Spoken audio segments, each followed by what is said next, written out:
Assalamualaikum warahmatullahi wabarakatuh. Kembali lagi bersama saya, Lutfi, di channel Raudio. Pada episode kali ini, saya akan melanjutkan part 4 dari cerita Teror Nek Ipah. Tak mengetahui bahwa Nek Ipah sudah berdiri terbalik dengan kaki di atas langit-langit. Wajahnya sudah berada tepat di belakang Pak Karya.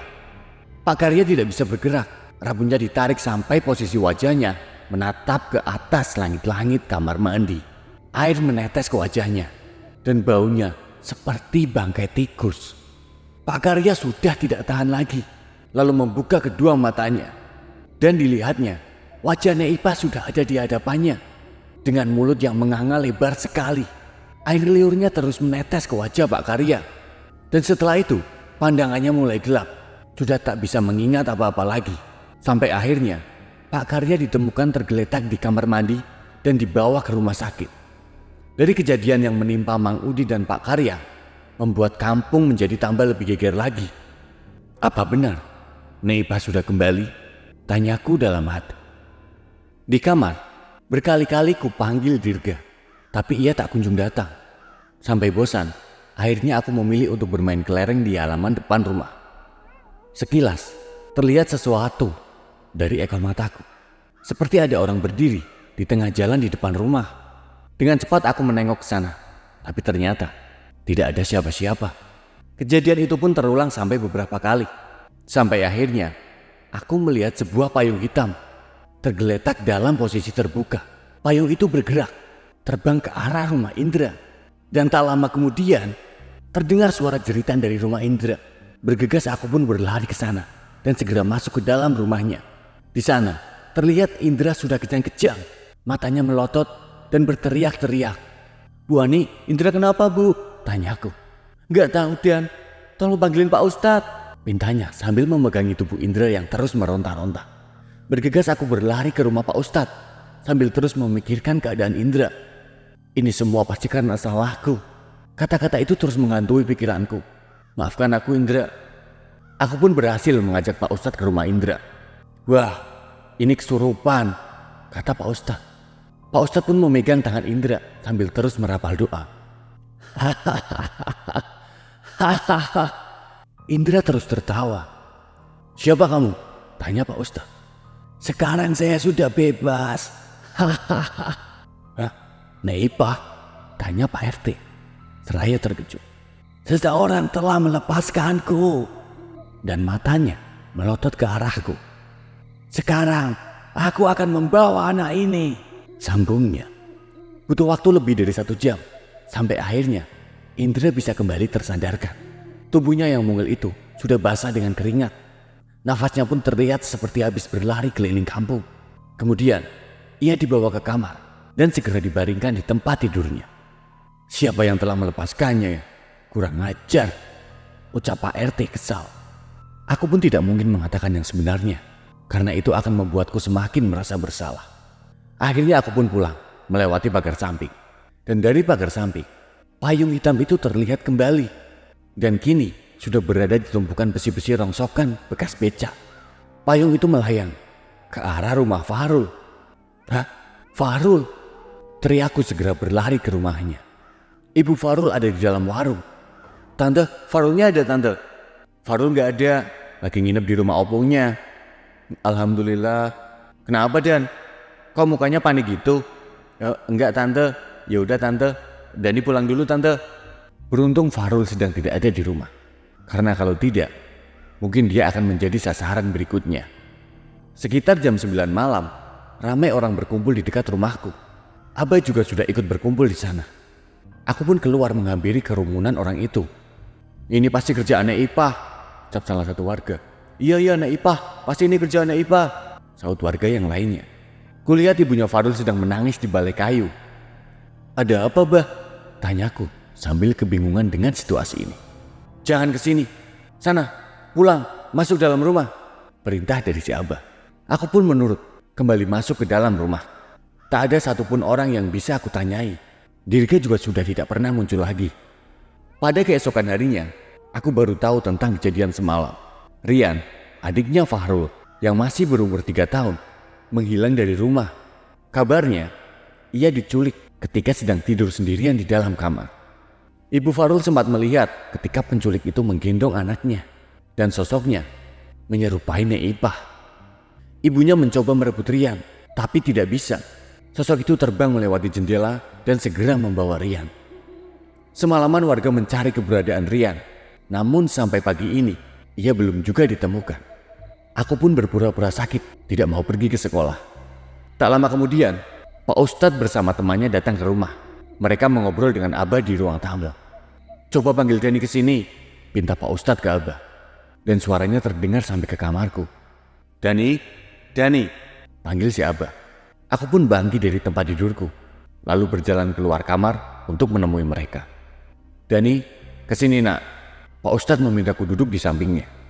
"Pak Ustadz mau nanya sesuatu." Ia pun memperkenalkan temannya, namanya Mang Wahyu, seorang guru pesantren yang merupakan teman Abah juga. "Dani, apa benar kamu yang ngasih tahu di mana Sukmasari berada?" tanya Mang Wahyu. "Iya Mang. Dan sekarang, apa kamu tahu Rian ada di mana?" Nggak tahu Mang, Dani nggak tahu." Tapi mereka terus mendesakku, hingga akhirnya aku pun mengaku. "Sebenarnya dulu Dani tahu dari Dirga." "Hah, Dirga?" tanya Abah. "Iya Bah, anak kecil yang biasa ikut dan main sama Dani," jelasku. Dan sontak membuat Abah terkejut. "Berarti dugaan saya selama ini benar Pak Ustadz," ucap Abah. "Soalnya Dani sering main sama ngomong sendiri di dalam kamarnya," sambungnya. "Jadi Dirga itu bukan manusia, dia hantu?" tanya Mang Wahyu. Aku pun menganggukkan kepala. "Kamu bisa memanggil Dirga?" pintanya. "Sekarang Dirga gak pernah mau muncul lagi gara-gara Dani." Aku pun berhenti berbicara. Tak mungkin aku mengatakan gara-gara aku sudah membebaskan Nek Ipah. "Gara-gara apa Dani? Bilang aja gak usah takut," rayu si Abah. "Sebelum ngilang, Dirga marah sama Dani. Katanya gara-gara Dani sudah ngebebasin Nek Ipah." "Hah? Lalu gimana caranya Dani bisa bebasin Nek Ipah?" tanya Mang Wahyu. Aku pun menceritakan tentang mimpi di pohon besar itu. "Dani kira itu cuma mimpi." "Bukan Dani, itu dunia astral. Siapa yang ngajarin Dani main ke sana?" ucap Mang Wahyu. Si Dirga." "Ya sudah, Dani sekarang masuk ke kamar lagi. Mang Wahyu mau ngobrol sama Abah dan Pak Ustadz." Aku pun kembali ke kamar, membarikan diri di atas tempat tidur. Dirga kemana? Di saat penting seperti ini, dia malah menghilang, kataku dalam hati. Beberapa saat kemudian, Abah kembali memanggilku ke ruang tamu, dan aku diminta duduk di samping Mang Wahyu. "Dani, menurut kamu Dirga itu baik apa jahat?" tanya Mang Wahyu. Baik Mang. Kalau Nek Ipah? Ya jahat." "Gini Dani, terkadang apa yang kita lihat baik belum tentu baik, dan apa yang terlihat jahat belum tentu jahat. Bangsa jin itu paling pintar menipu kita. Jangan terlalu mengikuti perkataan mereka," pesan dari Mang Wahyu. "Iya Mang." Walaupun sebenarnya aku tidak terlalu mengerti ucapan dari Mang Wahyu. "Nanti kalau Dirga datang, bilang ke Abah ya," pinta si Abah. Aku pun kembali ke kamar dan berbaring di tempat tidur. Dan tak lama kemudian, aku pun tertidur. Ketika bangun, aku baru mengingat tentang masalah payung hitam itu. Dan saat aku ke ruang tamu, ternyata Mang Wahyu, Pak Ustadz, dan Abah sudah beranjak dari ruang tamu. Di rumah, aku masih menunggu Abah pulang untuk menceritakan tentang payung hitam itu. Hari sudah mau maghrib, tapi Abah belum juga pulang.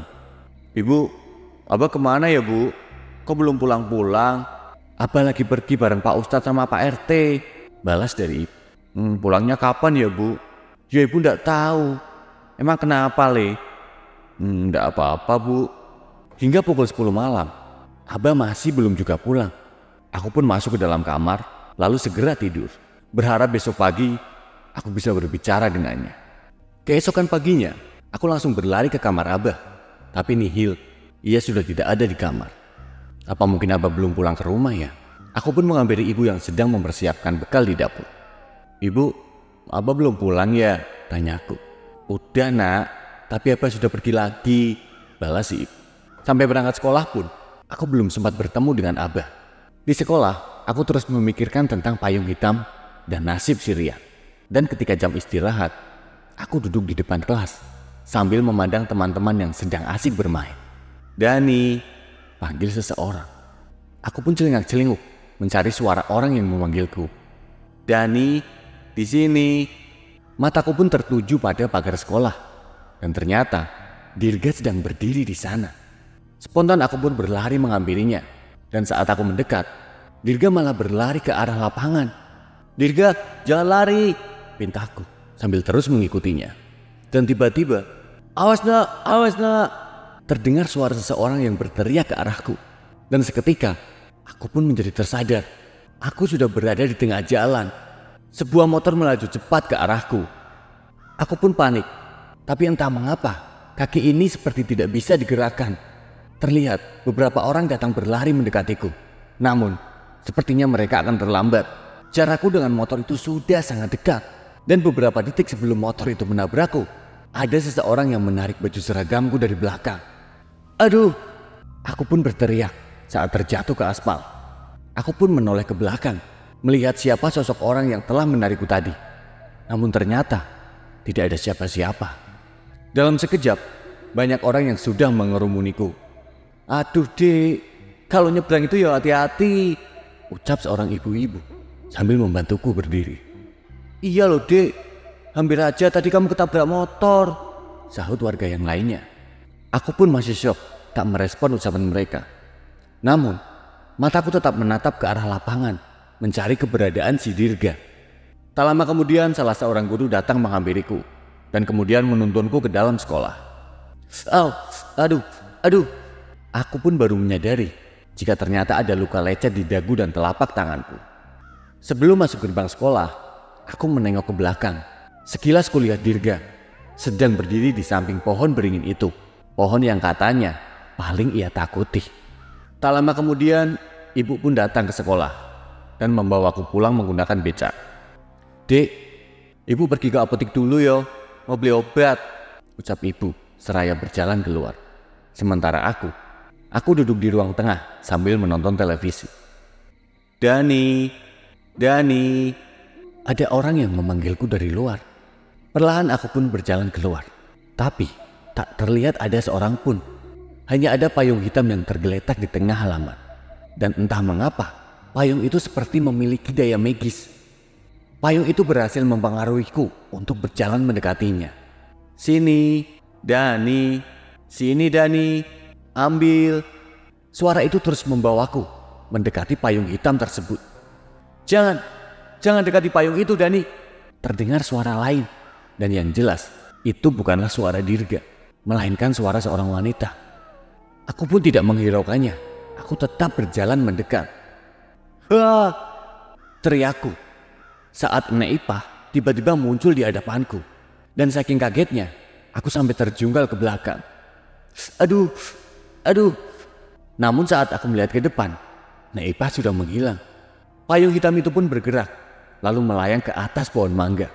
Jantungku berdetak kencang, dan tulang ekorku pun terasa sakit karena terjungkal ke belakang. Aku mencoba berdiri, lalu segera masuk ke dalam rumah.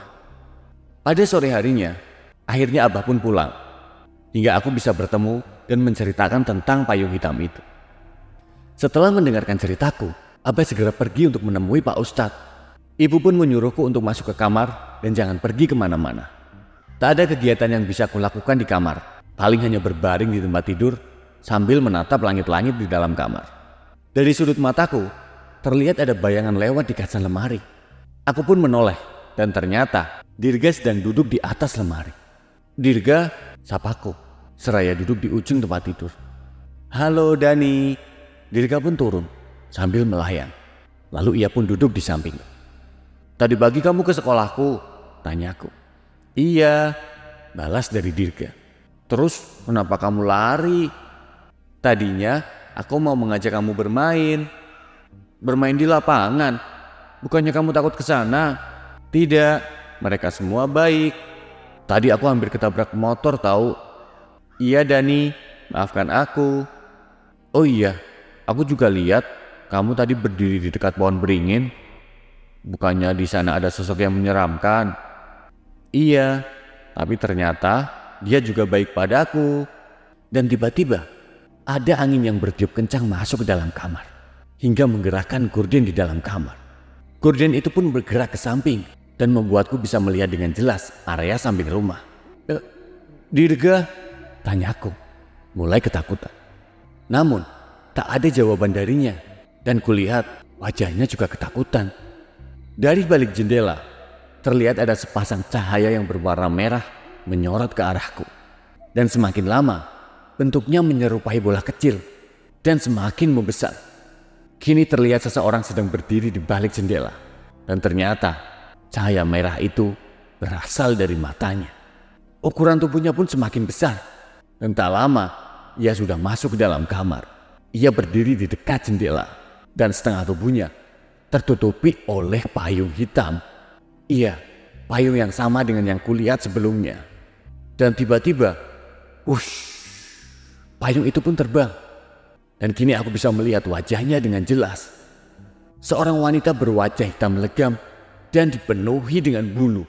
Matanya berwarna merah dan giginya bertaring yang sangat panjang. Rambutnya pun panjang tak beraturan. Sosok itu mulai menggerakkan jemari tangannya, seperti memamerkan kukunya yang panjang. Dan kemudian ia menjulurkan lidahnya yang nyaris menyentuh ke lantai. Dirga, usir wanita itu, pintaku kepada Dirga. Tidak bisa Dani, dia terlalu kuat. Aku pun berlari keluar kamar. Namun pintunya tidak bisa dibuka. Ibu, tolong bukain pintunya bu, teriakku sambil menggedor-gedor pintu kamar. Dani, sahut ibu dari luar. Dan terlihat gagang pintu yang bergerak cepat. Buka pintunya Dan, teriak si Akbar. Bu, buka bu, teriakku sambil semakin panik. Dani. Ibu mencoba mendobrak pintu itu, tapi pintu itu tetap tidak bisa terbuka. Aku pun menoleh ke belakang, dan wanita hitam itu sudah berdiri di tengah kamarku. Dani, sini Dani, teriak Dirga yang berdiri di depan lemari. Aku pun cepat berlari menghampiri Dirga. Sembunyi di dalam Dani, ucapnya seraya masuk ke dalam lemari. Cepat Dani, ia tidak akan bisa masuk ke dalam sini, imbuhnya. Aku pun segera masuk ke dalam lemari. Dan tiba-tiba pintu lemari itu tiba-tiba tertutup. Panik, aku mencoba mendorong dan menendang pintu itu dari dalam. Namun pintunya pun sama, tetap tidak bisa dibuka. Dirga, kenapa pintunya ditutup? Tanyaku. Namun tak ada jawaban darinya. Kamu tahu kan kalau aku takut tempat gelap, sambungku. Tapi tetap masih tak ada jawaban darinya. Dirga, kamu tahu kan aku takut tempat gelap, sambungku lagi. Namun tetap saja masih tak ada jawaban darinya. Dirga, apa kamu masih di sini? Dirga. Dani. Tiba-tiba Dirga pun berbisik. Dirga, tolong bukain pintunya, pintaku sambil menendang-nendang pintu lemari. Kamu ingat permainan kesukaanku kan? Jangan tanya itu sekarang. Sebaiknya bantu aku bukain pintunya. Jawab pertanyaanku dulu. Apa kamu ingat? Iya Dirga. Permainan ayam-ayaman kan? Sudah cepat, tolong bukain pintunya. Bagus, sekarang aku sedang bermain denganmu. Maksud kamu apa Dirga? Aku menjadi musang, sedangkan kamu menjadi ayamnya. Hah? Aku pun kaget. Dan seketika tercium bau tidak sedap dari dalam lemari. Bau gosong yang sangat menyengat sekali, hingga membuat dadaku pun menjadi sesak. Dirga, kenapa di sini bau sekali? Tanyaku sambil panik ketika bau hangus itu semakin menyesakkan dadaku. Dirga, tolong, aku gak bisa nafas. Rasa sesak itu terus mengimbitku hingga aku pun tak sadarkan diri. Ketika tersadar, aku sudah dalam posisi berdiri di tengah kamar. Aku melihat gagang pintu kamar masih bergerak dengan cepat. Dani, buka pintunya Dani. Sayup-sayup terdengar ibu memanggilku. Dan tak lama kemudian, pintu kamar pun berhasil dibuka. Terlihat Abah dan Ibu berlari masuk ke dalam kamar. "Abah, Ibu, Dani di sini," teriakku. Tapi entah mengapa, kaki ini sama sekali tidak bisa digerakkan. Aku pun hanya bisa diam terpaku sambil terus berteriak melihat kejadian yang ada di dalam kamar. Abah pun membuka pintu lemari dan terlihat tubuhku yang sudah lunglai. Kemudian tubuh kecilku itu dibaringkan di atas tempat tidur.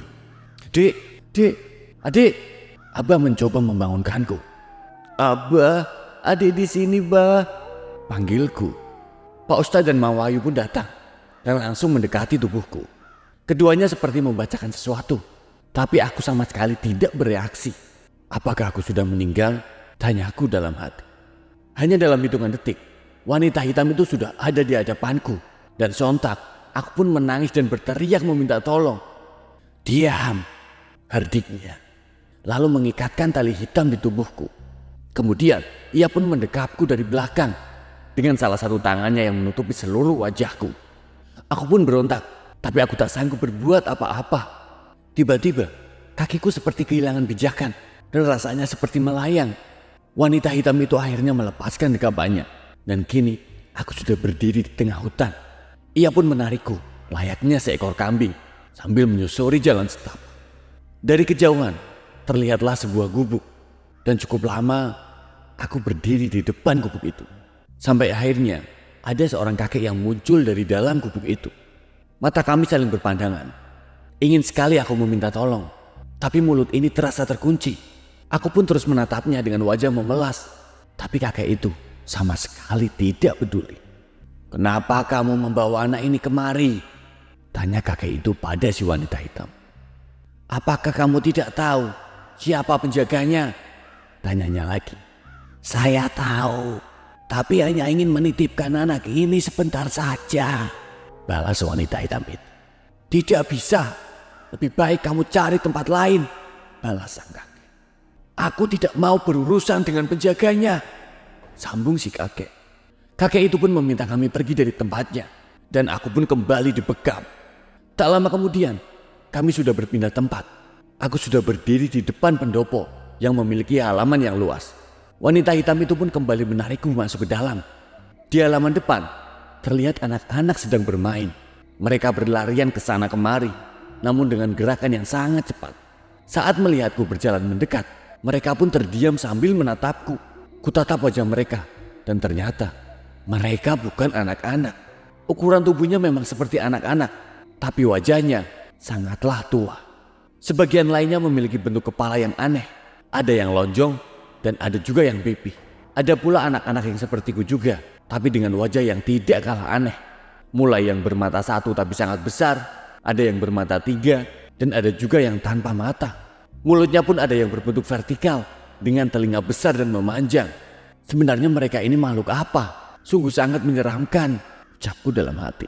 Aku pun terus berjalan sampai berhadapan dengan anak tangga kayu yang menuju bagian dalam pendopo. Di sana banyak wanita cantik yang menggunakan kebaya duduk di anak tangga. Mereka pun melihatku dengan tatapan sinis.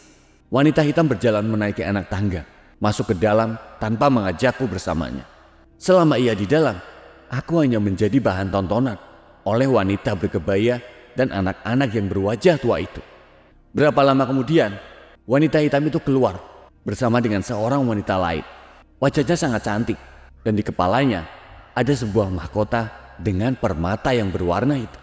Badannya setengah ular, berwarna hijau keemasan. Wanita setengah ular itu pun tersenyum kepadaku. Tubuhku kembali ditarik oleh si wanita hitam dan diajak untuk meninggalkan pendopo. Sepertinya ia gagal membujuk wanita setengah ular itu. Berkali-kali aku berpindah tempat, tapi semuanya menolak kehadiranku. Jujur aku pun bingung, apa yang mereka takutkan dari seorang anak kecil sepertiku? Semakin banyak tempat yang aku datangi, dan semakin banyak pula makhluk aneh yang aku temui.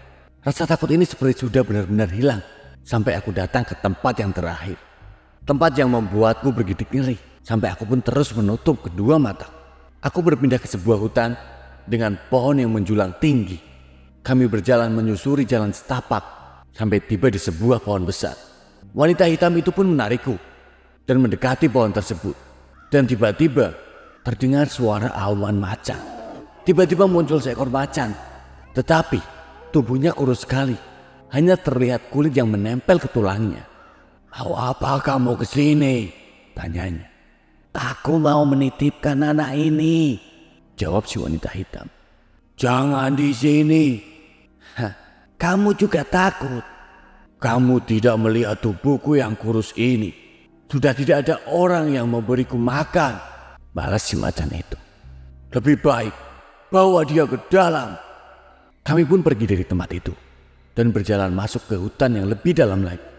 Kali ini hawanya berbeda dari tempat-tempat sebelumnya. Kali ini terasa lebih mencekam. Aku ketakutan saat melihat banyak pocong yang sedang berjajar dengan rapi. Sebagian besar wajahnya hitam dan sebagian lainnya sudah seperti tengkorak. Aku pun menundukkan kepalaku, tak sanggup untuk melihatnya. Wanita hitam itu terus menarikku masuk lebih ke dalam. Dan dari ekor mataku, jelas sekali terlihat semakin banyak pocong yang berdiri di kiri dan kanan. Ukurannya pun beragam, ada yang kecil, normal, bahkan sangat besar sekali. Selain itu, warna kainnya tidak selalu putih. Ada yang berwarna hitam pekat, dan ada juga yang berwarna merah darah. Wanita hitam itu terus menarikku, hingga melewati area yang dipenuhi pocong tadi. Kemudian, aku dibawa masuk ke sebuah area yang tak kalah seramnya.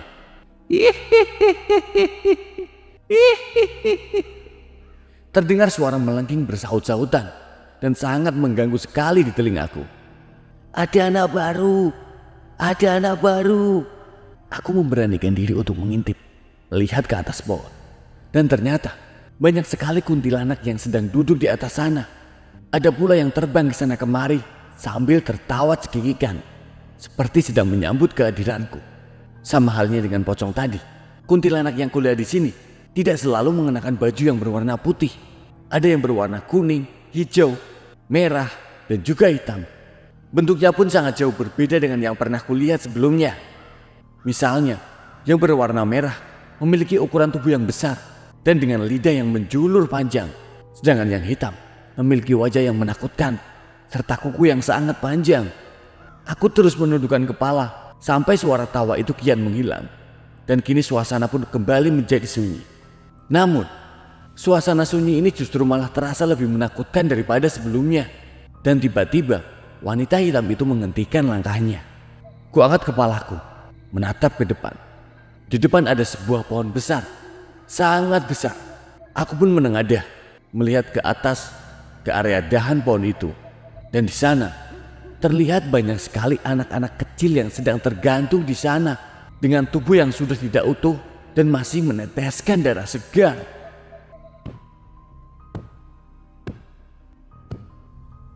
Terdengar suara hentakan langkah yang sangat besar sekali.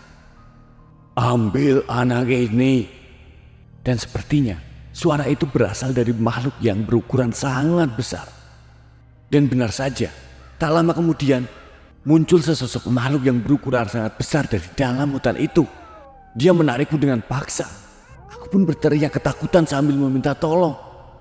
Aku terus meronta-ronta dan sepertinya aku akan diletakkan bersama dengan anak-anak kecil yang berada di atas pohon tadi. Aku pun terus ditarik dan dibawa oleh makhluk yang sangat besar itu. Dan sesampainya di dekat pohon itu, sekilas aku melihat seorang anak kecil yang wajahnya sangat mirip dengan si Rian. Aku hanya bisa menangis sambil terus meronta dan berusaha untuk meminta tolong. Dan tiba-tiba ada seorang kakek yang menaiki kudanya dan dia mengayunkan pecutnya ke arah makhluk berwujud besar ini. Makhluk besar ini kesakitan dan akhirnya bisa diusir oleh sang kakek tadi.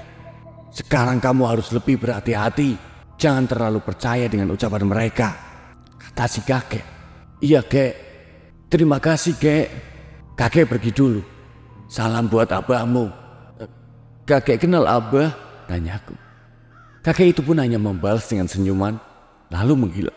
Dan tiba-tiba ada cahaya yang sangat menyilaukan masuk ke dalam kamar. Dan spontan aku pun menutup kedua mata. Dan ketika aku membuka mata, ternyata sudah ada abah dan ibu di hadapanku. Aku pun menangis dalam pelukan mereka. Aku ketakutan. Aku masih terus menangis dalam pelukan mereka. Tidak ada satupun dari kami yang berani tidur di kamarku setelah kejadian itu. Bahkan untuk mengambil pakaian pun, aku harus ditemani. Kakakku si Akbar pun bercerita. Katanya aku sudah tidak sadarkan diri selama 2 hari. Dan kadang kalau malam, aku sering berteriak-teriak dan menangis. Pernah juga aku bangun dengan mata melotot dan mengancam anggota keluarga yang lain. Selama 2 hari itu, Abah dan Ibu lebih banyak begadang untuk menjagaku secara bergantian. Pak Ustadz dan Mang Wahyu pun tidak berhasil membangunkanku. Karena katanya, sukmaku sudah dibawa pergi oleh si wanita hitam itu. Makanya, banyak makhluk yang keluar masuk ke dalam tubuhku. Abah, ada salam dari kakek, ucap. Nah, kakek siapa nak? Kakek siapa? Kakek yang bawa aku pulang ke rumah, Bah. Katanya si kakek kenal sama Abah. Abah pun terdiam sejenak. Oh, rambut dan jenggotnya putih panjang. Badannya tinggi, terus bawa tongkat ya nak? Iya itu Abah, betul. Oh iya. Iya nak, kakek itu leluhur kita. Dia baik kan, Bah? Tanyaku. Kakek orang yang baik nak. Adik Dani aja sampai ditolong kan? Abah pernah ketemu dia. Abah udah lama tidak pernah bertemu. Adik inget gak? Di sana ngapain aja tadi? Aku pun menceritakan semua yang terjadi di dunia astral itu. Pada besok paginya, aku tidak diizinkan untuk keluar rumah dulu. Tidak tahu apa alasannya. Ada yang aneh memang. Aku sudah sadar lebih dari 1 hari, tapi tidak ada satupun teman atau tetangga yang datang. Karena penasaran, aku pun akhirnya keluar rumah secara diam-diam dan kemudian berjalan ke rumah Indra. Indra, aku memanggilnya, tapi tidak ada balasan. Indra, main yuk. Tiba-tiba Bu Ani yang membukakan pintu. Dani, pergi, jangan kesini. Ia mengusir, lalu menutup pintu dengan kencang. Aku pun semakin bingung dengan apa yang telah terjadi. Dan ketika akan pulang, Indra dan Farul pun muncul dari gang sampai rumah. Indra, Farul, main yuk, ajakku. Pergi Dani, jangan kesini lagi. Indra pun juga mengusirku. Farul mendekat, lalu mendorongku hingga aku terjatuh. Gara-gara kamu Dan, Rian jadi hilang. Dan tiba-tiba, aku pun teringat tentang Rian. Farul, aku lihat Rian, ucapku. Alah gak usah bohong, udah sana pergi. Dasar anak membawa sial. Kata-kata itu benar-benar menyakitkanku. Aku pun menangis, lalu aku bergegas pulang ke rumah. Ternyata ibu sudah menungguku di ruang tamu. Ibu kan udah bilang, Dik, jangan keluar dulu. Mereka semua pada kenapa sih Bu? Mereka semua udah tahu kalau ada yang udah bebasin Ipah. Tapi kan Dani gak tahu Bu. Lah iya, makanya kamu jangan kesana. Jangan keluar rumah dulu. Biar apa yang ngurus semuanya nanti. Hingga akhirnya kegiatanku seharian itu hanyalah menonton televisi saja. Aku masih belum diperbolehkan berangkat sekolah ataupun sekedar keluar rumah. Abah pun sudah kuberitahu tentang Rian. Dan Pak Ustadz pun datang menanyakan apa saja yang telah kulihat. Rian akan dijadikan tumbal Pak Ustadz, ucapku. Dari mana Dani tahu? Ada anak kecil di sana yang udah ngasih tahu Dani. Lah, Adik nggak bicara sama Rian? Tanya Abah. Enggak Bah, Adik udah keburu ditolong sama kakek. Terus Adik diajak sama kakek. Ya udah. Kalau nanti Adik lihat Rian lagi, nanti kasih tahu Abah sama Pak Ustadz ya. Iya Bah. Nggak akhirnya pada malam itu, kami tidur berjejer di ruang tamu. Sepertinya Abah dan Ibu masih trauma dengan kejadian yang menimpaku kemarin. Aku pun kembali bermimpi aneh. Kali ini, aku berada di ruangan dengan nuansa serba putih. Di tengah ruangan, ada sebuah kursi hitam yang sudah diduduki oleh seseorang, tapi belum jelas siapa orang itu. Dari kejauhan hanya terlihat tubuhnya yang hitam. Jangan takut, sini Dani, panggil sosok itu. Aku pun sudah tahu itu suara milik siapa. Dirga? Iya, ini wujud asliku. Seluruh tubuhnya hangus terbakar, hitam dan kurus kering. Tidak, kamu hantu yang jahat Dirga. Pergi, bentakku. Jangan ganggu Dirga, pergi sana. Maaf Dani, aku terpaksa. Kamu sama saja dengan wanita hitam itu. Dengarkan aku dulu Dani. Tidak, dasar kamu pembohong Dirga. Aku tidak bisa lama-lama. Tolong dengarkan aku dulu Dani. Untuk yang terakhir kalinya. Tidak, pergi Dirga, pergi. Dirga pun tampak ketakutan, seperti melihat sesuatu yang datang di belakangku. Dani, ingat kata-kataku ini. Warna kuning, masih belum terlambat.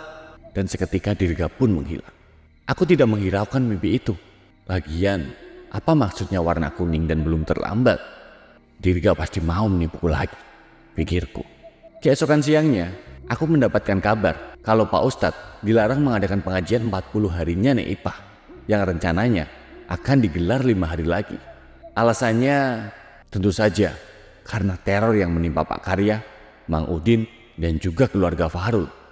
Sehabis asyar, aku merasa ngantuk sekali. Aku bersandar di sofa sambil menonton televisi.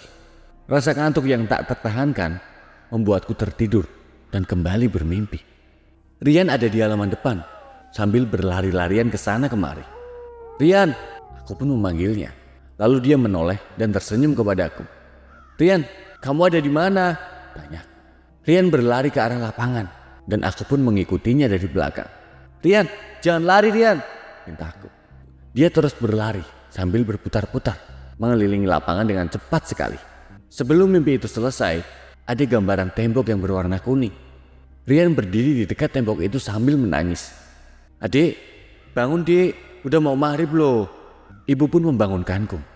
"Ibu, tadi aku mimpi Rian." "Emang mimpinya gimana Dik?" "Dia lari, muter-muter lapangan, terus nangis di dekat tembok yang berwarna kuning." "Ya udah, tunggu Abah pulang, nanti kamu ceritain ya Dik." Aku pun kembali teringat dengan ucapan Dirga di pertemuan terakhir kami. Warna kuning. Berarti maksudnya tembok warna kuning, pikirku. Tapi apa maksud dari sebelum terlambat? Sehabis maghrib, Abah sudah berada di rumah dan aku langsung menceritakan mimpi itu. Abah pun memanggil Pak Ustadz untuk mendiskusikan masalah ini. "Apa Anda sebaiknya kita cek ini aja Pak Ustadz?" usulan dari Abah. "Kalau salah gimana?" Pak Ustadz pun nampak ragu. Iya juga sih. Coba kita diskusikan dengan Pak RT. Akhirnya Pak Ustadz dan Abah pun mengajakku ke rumah Pak RT untuk menceritakan semua hal yang ku tahu tentang keberadaan Rian. Awalnya kami tidak disambut dengan baik, tapi Pak Ustadz membujuk Pak RT untuk mendengarkan ceritaku dulu. "Besok saja kita bicarakan dengan yang lain. Sekarang sudah malam," ucap Pak RT. Sekitar jam 9 pagi, Abah kembali mengajakku ke rumah Pak RT. Sama seperti sebelumnya, mereka masih menatapku dengan sinis, termasuk Fahrul dan Indra. Akhirnya aku pun mulai menceritakan semua yang terjadi di dunia astral itu. Sampai akhirnya aku bertemu dengan Rian di sana. "Kata anak perempuan itu, semua anak yang di sana sudah dijadikan tumbal oleh seseorang," ucapku. Disambut jerit histeris keluarga Fahrul. "Jangan asal ngomong Dani," potong Pak Jamal yang baru saja datang dengan Pak Warto. "Gak ada yang bermain pesugihan di sini," lanjutnya. "Saya menerawang kalau Rian disembunyikan oleh Nek Ipah di tempat yang jauh," ucap Mbah Warto. "Jadi Rian masih hidup Mbah?" tanya ibunya Fahrul. "Sepertinya begitu, selama Nek Ipah tidak membunuhnya." Ucapan Mbah Warto ini membuat keluarga Fahrul semakin membenciku. Terlihat sekali dari tatapan matanya. "Ini semua gara-gara Dani," ucap si Fahrul. Aku pun mulai meneteskan air mata ketika mereka semua terus menyudutkanku. Udah, Dani kan masih anak kecil, jangan ditekan terus," ucap Pak Ustadz. "Dani, sini, duduk sama Pak Ustadz, ceritakan semua mimpi kemarin." Aku pun mulai menceritakan mimpiku ketika bertemu dengan Rian. "Sebelum bangun, Dani lihat Rian berdiri di dekat tembok kuning," ucapku. "Tembok kuning? Di mana?" tanya Mbah Warto. "Dani nggak tahu Mbah." "Ah ngaco, omongannya nggak jelas," protes dari Pak Jamal. "Di sini tuh banyak rumah yang temboknya kuning, mau dilihat satu-satu." "Sebaiknya emang begitu Pak RT," ucap Pak Ustadz. "Gimana kalau rumahnya ada di kampung lain? Apa harus dicek juga?" tanya Pak RT. "Tahu nih si Dani, ada-ada aja anak kecil, ngaco," ucap Pak Jamal masih menyudutkanku. Abah pun seperti sudah mulai emosi, tapi Pak Ustadz menahannya. "Tadi kan Dani bilang Rian lagi lari keliling lapangan. Kenapa kita nggak ngecek rumah di sekitar situ dulu?"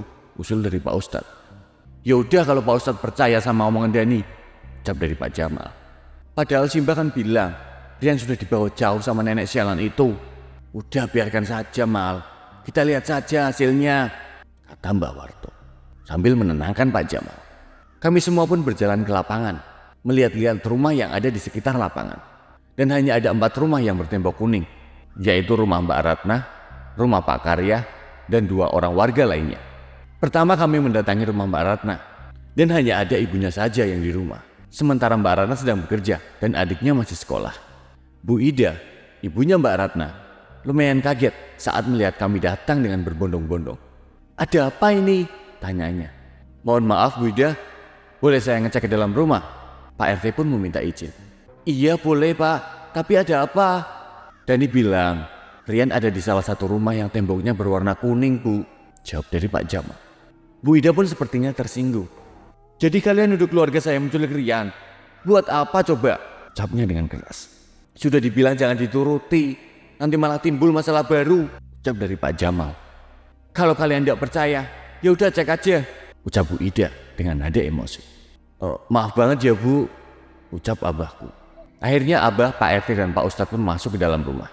Dan beberapa menit kemudian mereka sudah keluar lagi. "Gak ada," ucap Pak RT. "Puas kalian," ucap Bu Ida dengan nada ketus dan tatapannya mengarah kepada aku. "Udah pergi sana." Aku hanya bisa tertunduk lesu antara sedih dan juga malu. Dan reaksi 2 rumah lainnya pun hampir sama. Mereka marah-marah dan menyebutku seorang pembohong. Sampai di rumah terakhir, yaitu rumah Pak Karya. Pak Karya kebetulan ada di rumah. Pak RT dan Pak Ustadz pun masuk ke dalam untuk meminta izin. Sedangkan yang lain menunggu di luar rumah. "Anak itu sudah bikin saya masuk rumah sakit. Sekarang malah ngomong macam-macam," ucap Pak Karya dengan nada keras yang terdengar sampai keluar rumah. Tak lama kemudian, Pak RT dan Pak Ustadz pun keluar rumah dan diikuti oleh Pak Karya. "Hei Dani, dasar anak pembawa sial, bikin susah satu kampung aja," ucap Pak Karya membentakku. Abah hampir saja memukulnya, tapi dilerai oleh Pak RT. Aku pun sudah gak tahan lagi. Aku menangis sambil memeluk Abah. "Sudah dibilang tidak ada," ucap Pak Warto. "Namanya juga usaha buat nyari Rian," balas si Abah. "Ya, tapi kan jadi bikin rusuh begini War," ucap Pak Jamal. Aku tak sanggup mendengar keributan ini terus, apalagi melihat ekspresi keluarga Fahri. "Abah, pulang yuk Bah." "Iya bentar Dani. Adik ikut ke masjid. Kita ngobrol sama Pak Ustadz di sana ya." Sudah, bubar," ucap Pak RT, seraya membubarkan kerumunan warga. Akhirnya, aku, Abah dan Pak Ustadz pergi ke masjid, melewati jalan di pinggir saluran air. Tak jauh di belakang kami, ada Pak Jamal yang juga mau pulang ke rumahnya. Jika lewat sini, sudah pasti akan melewati rumahnya. Rumah yang lumayan besar untuk pria yang hanya hidup sendirian. Dan di belakang rumahnya, ada kebun yang lumayan luas. Dan di kebun itu ada berbagai macam pohon buah-buahan, mulai dari duku, pisang, mangga, jambu, dan juga buah jamblang. Tapi sayang sekali, akses ke kebunnya sangat sulit karena dikelilingi oleh tembok yang lumayan tinggi. Biasanya jika aku dan Fahrul ingin makan jamblang, pasti menyuruh Indra untuk minta izin masuk ke kebun. Bagaimanapun, Indra adalah keponakan Pak Jamal. Wangi, ucapku dalam hati setiap kali melewati depan rumah Pak Jamal. Wanginya berasal dari pohon kamboja di depan rumahnya. Dan tidak tahu kenapa, aku sangat menyukai wanginya. Aku pun terus berjalan, hampir sampai di ujung rumahnya. Dan tiba-tiba, terdengar suara deritan pagar besi yang cukup kencang. Aku pun menoleh, dan ternyata Pak Jamal sedang membuka pagar rumahnya.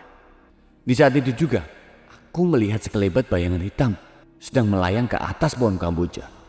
Aku perhatikan, bentuknya menyerupai anak kecil dan sedang duduk di salah satu dahannya.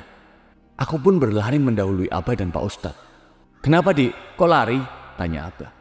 "Enggak apa-apa Bah," balasku sambil melihat ke belakang. "Ada apa di belakang?" tanya Pak Ustadz. "Enggak ada apa-apa," balasku. Abah sepertinya tahu jika ada yang tidak beres. Dan ketika kami tiba di masjid, ia langsung menanyaiku lagi. "Adik tadi lihat apa?" Dan kali ini aku pun terpaksa mengaku. "Adik lihat bayangan hitam di pohon kamboja depan rumah Pak Jamal." "Bayangan hitam gimana?" tanya Pak Ustadz. "Bentuknya nggak jelas, tapi kayak anak kecil." "Ya udah, habis pulang dari masjid, nanti Dani lihat lagi ya," pinta Pak Ustadz. "Enggak, takut." "Nggak usah takut, nanti Abah sama Pak Ustadz nemenin," ucap Abah.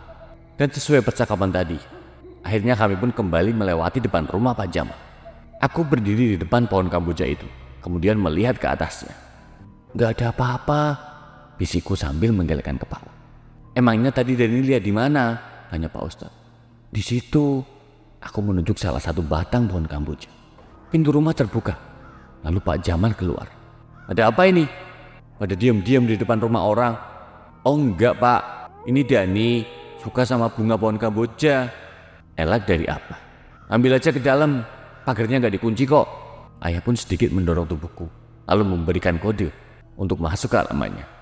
Walaupun sebenarnya takut, aku terpaksa mendekati pohon itu. Dan kemudian, aku pun memungut bunga kamboja yang sudah jatuh di tanah. Shh, shh, shh. Aku celingak-celinguk mencari sumber suara itu. Dan arahnya dari dalam rumah. Pintu depannya terbuka, jadi aku bisa melihat ke dalam rumah. Dan sekilas, tampak ada anak kecil berlari mondar-mandir. "Ada apa Dani? Lihat ke sana terus," tanya Pak Jamal mengagetkanku. Nggak ada apa-apa Pak." Pak Jamal pun menutup pintu. Dan sebelum pintu tertutup rapat, aku mendengar suara anak kecil menangis dari dalam rumah itu. Bergegas aku pun pergi dari halaman rumahnya, segera mendekati Abah dan Pak Ustadz. "Udah Dek?" tanya Abah. Aku pun menganggukkan kepala. "Makasih ya Mal," ucap Abah seraya pamit.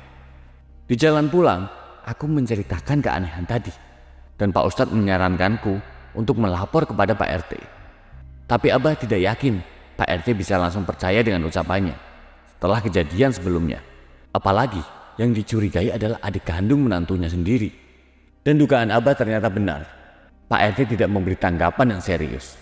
"Nanti kalau salah lagi gimana Pak Ustadz? Saya hari ini udah malu 4 kali loh," ucap Pak RT. "Nggak bisa dicek dulu Pak RT. Soalnya Dani benar-benar yakin kalau tadi Dani dengar suara anak kecil di dalam rumahnya." Abah pun mencoba meyakinkan Pak RT. Pak Naryo, ayahnya Indra pun protes keras. Dia mengatakan tidak mungkin adiknya melakukan semua itu. "Nanti kalau Jamal marah karena dituduh, siapa yang mau tanggung jawab?" ucapnya. "Biar saya yang tanggung jawab Pak," ucap dari Abah. Diskusi berlangsung alot sekali, hingga akhirnya Pak RT dan Pak Naryo pun setuju. Karena bagaimanapun, ini menyangkut nyawa seseorang. "Cukup kita-kita aja yang ke sana. Jangan sampai warga lain tahu," pesan dari Pak RT. Akhirnya kami pun berangkat ke rumah Pak Jamal. "Assalamualaikum," ucap Pak RT sambil mengetuk pintu rumah Pak Jamal. "Mal, Jamal, Mal, Jamal." Pak Naryo pun berteriak memanggil adiknya. Kemudian Pak Jamal membuka pintu. "Ada apa lagi kesini rame-rame?" tanyanya ketus. "Ada yang mau Pak Ustadz omongin Mal. Kita ngobrolnya di dalam aja ya," balas Pak RT. "Ya udah, masuk-masuk." Akhirnya Pak Jamal pun mempersilahkan kami duduk di ruang tamunya. "Maaf, gak ada makanan apa minuman. Jadi ada apa kesini rame-rame?" tanyanya lagi. Pak Ustadz pun menjelaskan maksud kedatangan kami. Akan tetapi Pak Jamal malah tersinggung. Ada apa sebenarnya? Apakah Pak Jamal adalah dalang di balik semua kejadian ini? Dalang dari hilangnya si Rian? Nantikan kelanjutannya di part selanjutnya. Akhirnya saya Lutfi pamit undur diri. Sampai jumpa lagi di Raudio. Wassalamualaikum warahmatullahi wabarakatuh.